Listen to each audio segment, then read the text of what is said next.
在地新闻继续来讲，受到疫情的影响，台中市议会定期会延2个月，总算伫早起正式来召开咯。为着防疫，每一个议员甲官员的座位，拢创一个比人还阁较悬的透明的隔板。议员甲官员拢讲哦，行政治路遮尔久咯，第一届看到这种的场面。台中市议会延几个月总算召开定期会，不过详细看，拢有加这透明隔板。因为他们工作人员都有试过。 应该整个声音的通透，包括视觉效果，应该都还是不错的。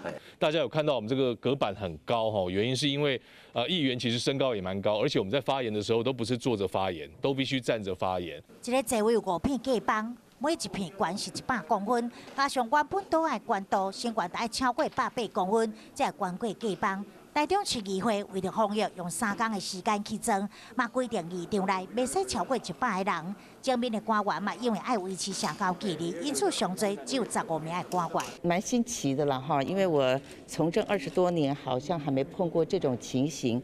那但是我觉得只要防疫能够保障所有人的安全，那这是最重要的一个目标。 另外，针对记者等等，嘛有限制人数。议会门口有装红外线、热感应仪，体温37度半以上禁止进入，用上悬规格防疫，避免新型的民主殿堂出现群聚感染。